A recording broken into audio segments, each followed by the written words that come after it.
நாள் 22 தியான பகுதி என்னாகமும் 27 அதிகாரம் மற்றும் 28 அதிகாரம். 27 அதிகாரத்தை நாம் வாசிப்போமானால் அதில் யோசிப்பின் குமாரனாகிய மனாசேயின் குடும்பத்தில் செலோப்பியாத் என்பவனுக்கு மக்கால், நோவால், ஒக்கால், மில்கால், திர்ஷால் என்னும் 5 குமாரத்திகள் இருந்தார்கள். அந்த 5 குமாரத்திகளும் ஆசரிப்பு கூடாரத்திலே மோசே, எலெயாசார் சபையின் பிரபுக்கள் அனைவருக்கும் முன்பாக வந்து நின்று அவள் தகப்பன் வனாந்திரத்திலே மரணமடைந்ததாகவும் அவனுக்கு குமாரர் இல்லை என்றும் சொல்லி, பொதுவாக குமாரருக்கு மாத்திரம்தான் காணியாட்சியான நிலம் கொடுக்கப்படும். எனவே என் தகப்பனாருக்கு குமாரர் இல்லாதபடியினால் குமாரத்திகளாக எங்களுக்கு காணியாட்சியாக நிலம் கொடுக்க வேண்டும் என்பதாக கேட்கிறார்கள். அப்பொழுது மோசே இவர்கள் கேட்ட இந்த காரியத்தை தேவ சமூகத்துக்கு முன்பாக கொண்டு செல்லுகிறார். மோசே தேவனுக்கு தெரியப்படுத்தின போது கர்த்தர் மோசையை நோக்கி, செலோப்பியாத்தின் குமாரத்திகள் சொல்லுகிறது சரிதான். அவர்களுக்கு அவர்கள் தகப்பனுடைய சகோதரருக்குள்ளே சுதந்திரம் கொடுக்க வேண்டும். அவர்கள் தகப்பன் பின் வைத்த சுதந்திரத்தை அவர்களுக்கு கிடைக்கும்படி செய்வாயாக என்பதாக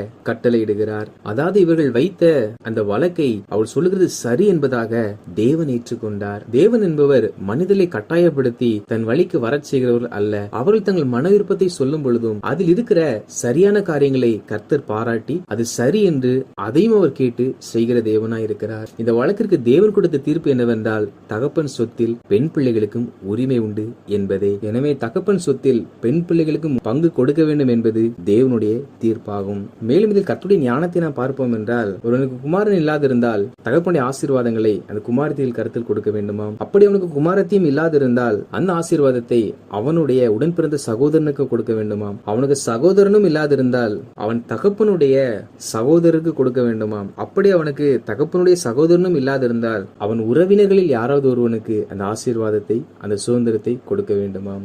கர்த்தரிப்புகளை முன்பாகவே தீர்க்கமாய் எழுதி கொடுத்திருக்கிறார். மேலும் கர்த்தர் மோசையை நோக்கி, அபாரிம் மலையின் மேல் ஏறி இஸ்ரவேல் புத்திரருக்கு நான் கொடுக்க போகிற கானான் தேசத்தை பார்க்கும்படி சொல்லுகிறார். இவைகளுக்கு பிற்பாடு ஆரோன் மரித்து சேர்க்கப்பட்டதை போல நீயும் உன் ஜனத்தரோடு சேர்க்கப்படுவாய் என்பதாக கர்த்தர் சொல்லுகிறார். மோசே தேவன் கொடுத்த கட்டளையை மீறி நடந்தது நிமித்தமாக கர்த்தர் மோசேயும் ஆரோனையும் இஸ்ரவேல் தேசத்திற்குள் கானானுக்குள் பிரவேசிக்க மாட்டீர்கள் என்பதாக சொன்னார். அதன்படியே ஆரோன் மரித்து அடக்கம் பண்ணப்பட்டார். அதே போல கர்த்தர் மோசேயும் கூட இந்த தேசத்தை பார், ஆனால் பிரவேசிக்க மாட்டாய் என்பதாக சொல்லுகிறார். இதை கேட்டதும் மோசே, கர்த்தருடைய சபை மேய்ப்பன் இல்லாத மந்தை போல் இராதபடிக்கு அந்த சபைக்கு முன்பாக இருந்து அந்த மந்தையை வழிநடத்த ஒரு புருஷனை அவர்கள் மேல் அதிகாரியாக ஏற்படுத்த வேண்டும் என்பதாக ஜெபிக்கிறார். அதாவது ஆண்டவர் இதில் மோசேயை கானான் தேசத்திற்குள் கொண்டு போக மாட்டேன் என்பதாக சொல்லுகிறார். மோசேயோ தான் பிரவேசிக்காவிட்டாலும் இந்த ஜனங்களை மேய்ப்பதற்காக ஒரு அதிகாரி வேண்டும் என்பதாக சொல்லி ஜனங்களுக்காக பரிதபித்து பேசுகிறார். இதுதான் நல்ல ஒரு தேவனுடைய மனிதனுடைய குணாதிசயம். தான் இல்லாவிட்டாலும் இந்த ஜனங்கள் நடத்தப்படுவதற்கு ஒரு அதிகாரி வேண்டும் என்பதை மோசே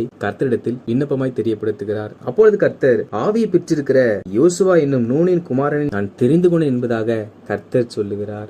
யோசுவா என்று சொல்லப்படாமல் ஆவியை பெற்ற யோசுவா என்பதாக சொல்லப்பட்டிருக்கிறது. காரணம், ஊழியம் என்பதற்கு முக்கியம் அபிஷேகம். காரணம் எல்லாம் அபிஷேகத்தினாலே செய்யப்பட வேண்டும். அந்த அபிஷேகமே அவர்களை வழிநடத்தும். எனவே அபிஷேகம் பெற்றிருக்கிற யோசுவாவை அந்த பட்டத்தில் நீ ஏற்படுத்த வேண்டும் என்பதாக கர்த்தர் சொன்னார். 28 அதிகாரத்தை வாசிப்போமானால் அதில் கர்த்தர், எனக்கு சுகந்த வாசனையாக தகனபலி கடுத்த காணிக்கைகளையும் அப்பத்தையும் குறித்த காலத்தில் எனக்கு செலுத்தும்படி கவனமாயிருக்க கடைவீர்கள் என்பதாக இஸ்ரவேல் புத்திரருக்கு கட்டளையிடும்படி கர்த்தர் சொல்லுகிறார். அதாவது கவனமாயிருந்து தேவனுக்கு செலுத்த வேண்டிய பலிகளையும் காணிக்கைகளையும் நாம் செலுத்த வேண்டுமா? அப்படி என்றால் தேவஜனங்களாகிய நாமும் கூட தேவனாய் கர்த்தருக்கு அவர் சொன்னபடி அவரை ஆராதிக்க, அவர் சமூகத்தில் அவருக்கு பலிகளை செலுத்த நாம் கவனம் உள்ளவர்களாய் இருக்க வேண்டுமா? அப்படி நாம் எவைகளில் எல்லாம் கவனமாய் இருக்க வேண்டும் என்றால், முதலாவதாக நித்திய சர்வாங்க தகன பலியாக நாடோறும் ஒரு வயதான பழுதற்ற 2 ஆட்டுக்குட்டிகளை பலியிடப்பட வேண்டும். அதாவது நித்திய சர்வாங்க பலி என்றால் நாம் உயிரோடு இருக்க நாளெல்லாம் செலுத்த வேண்டிய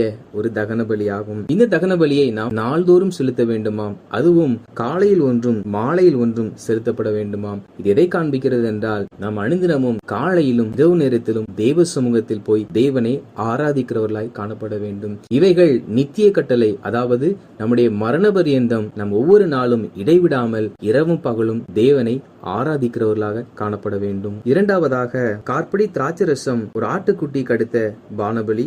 பரிசுத்த ஸ்தலத்திலே கர்த்தருக்கு அந்த ரசம் பானபலியாக வார்க்கப்பட கடவுது.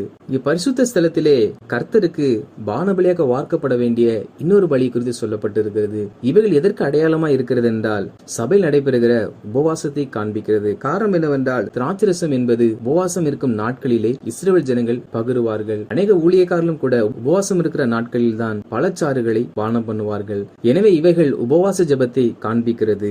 தேவ பிள்ளைகளாகிய நாம் சபையில் நடைபெறுகிற உபவாச ஜெபத்தில் கலந்து கொள்ளும்படிக்கு கவனம் உள்ளவர்களாய் காணப்பட வேண்டும். மூன்றாவதாக ஓய்வு நாளிலோ போஜன பலிக்காக ஒரு வயதான பழுதற்ற 2 ஆட்டுக்குட்டிகளையும் 10 பங்கானதும் எண்ணிலை பிசைந்ததுமான மெல்லிய மாவையும் அதன் பான பலியும் செலுத்த கடவீர்கள். நித்தமும் செலுத்தும் சர்வாங்க பலியையும் அதன் பான பலியும் அன்றி ஒவ்வொரு ஓய்வு நாளிலும் இந்த சர்வாங்க தகன பலியும் செலுத்தப்பட வேண்டும். அதாவது தேவ பிள்ளைகளாகிய நாம் ஓய்வு நாள் தோறும் கர்த்தரை ஆராதிக்கிறவர்களாக காணப்பட வேண்டும். நான் தான் தினமும் ஜெபிக்கிறேன் என்பதாக நாம் சொல்லக்கூடாது. காரணம் என்னவென்றால் தினமும் நாம் ஜெபிப்பதை போலவே ஒவ்வொரு ஓய்வு நாளிலும் தேவ சமூகத்தில் சென்று தேவ பிள்ளைகளாய் இணைந்து கர்த்தரை ஓய்வு நாளில் ஆராதிக்க வேண்டுமாம். இவைகளை கர்த்தர் கட்டளையாகவே சொல்லியிருக்கிறார். எனவே நாம் ஓய்வு நாள் தோறும் தேவனாய் கர்த்தரை ஆராதிக்கும்படிக்கு மிகுந்த கவனம் உள்ளவர்களாய் காணப்பட வேண்டும். நான்காவதாக உங்கள் மாத பிறப்புகளில் நீங்கள் கர்த்தருக்கு சர்வாங்க தகன பலியாக 2 காளைகளையும் ஒரு ஆட்டுக்கடாவையும் ஒரு வயதான